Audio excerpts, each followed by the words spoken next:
Cargas en la rodilla cuando corres recto o cuando haces algún tipo de cambio de dirección. Venga, buenos días a todos. Hoy vamos a tratar sobre este tema que básicamente es el título de este artículo clásico que dice carga externa de la articulación de la rodilla durante diferentes maniobras de cambio de dirección, que en inglés es cutting, o correr recto. ¿Por qué esto? Porque en muchas ocasiones el correr recto ya sabemos que es una habilidad completamente diferente al realizar otro tipo de cambios de dirección, ¿vale? Es muy raro que os vayáis a romper un cruzado corriendo recto y es relativamente frecuente, digo relativamente, en otro tipo de situaciones, ¿vale? De juego, en ese cambio lateral o en esos apoyos laterales que sí suceda eso. ¿Por qué sucede? Pues entre otras cosas, como vais a ver, por las cargas tan diferentes que recibe la rodilla en diferentes variaciones.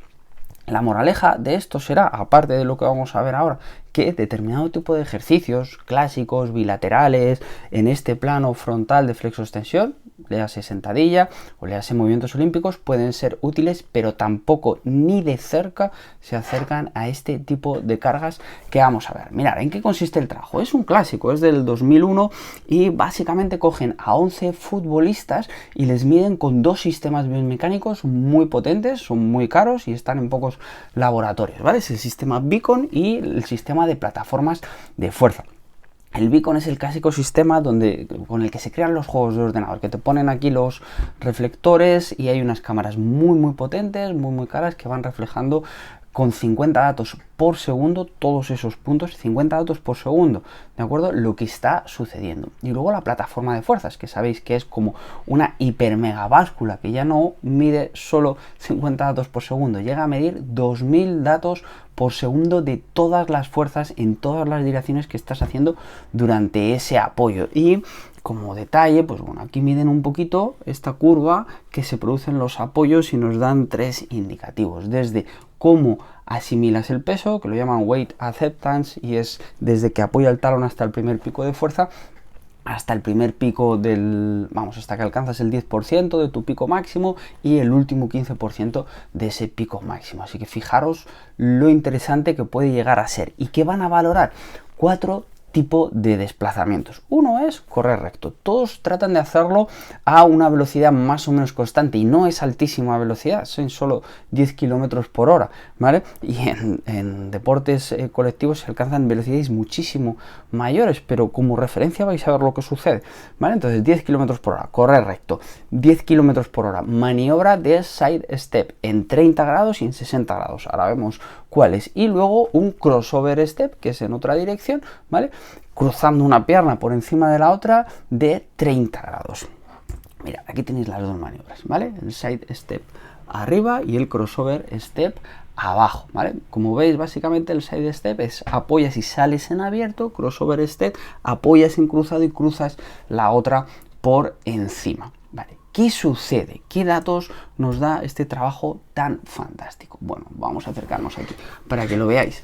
Y esto lo vamos a poner aquí para que no dé reflejo. Bueno, esta gráfica no la veis del todo clara porque está aquí un poquito pequeñita, pero os la explicamos como siempre. Aquí vamos a tener los grados de flexión de la rodilla y aquí van a clasificar en esos 3 puntos de apoyo, ¿vale? El weight acceptance, el pico de push-off o de potencia cuando salgo en ese primer impulso después del apoyo y el último 15% del impulso.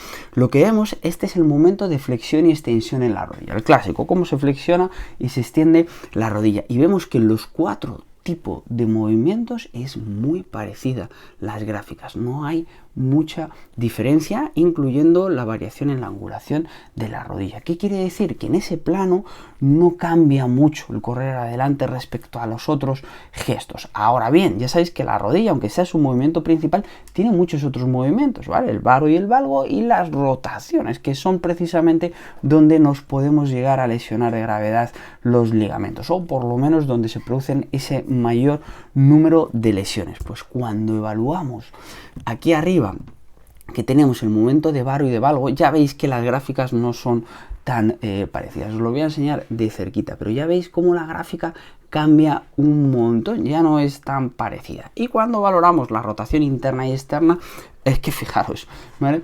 El correr, por ejemplo, que lo vais a tener aquí, el correr que es este chiquitín, fijaros lo que pasa con el side step y el crossover step, que son contrarios uno respecto al otro y con unas magnitudes de carga muchísimo superior en ambos casos. ¿Esto qué quiere decir? Que correr hacia adelante o hacer sentadilla hacia adelante no nos va a preparar para realizar este tipo de cambios de dirección y desde luego no refleja la cantidad de fuerzas que podemos recibir en varo, en valgo, en rotación interna y externa.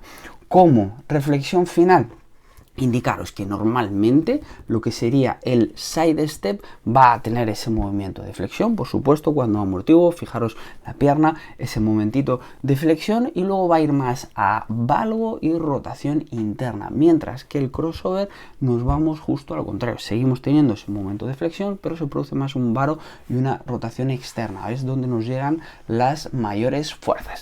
Bueno, como siempre, esperamos vuestros comentarios, se agradece un montón que pues nos apoyéis para poder seguir difundiendo este contenido de calidad siempre si os gusta y a tener un muy buen fin de semana.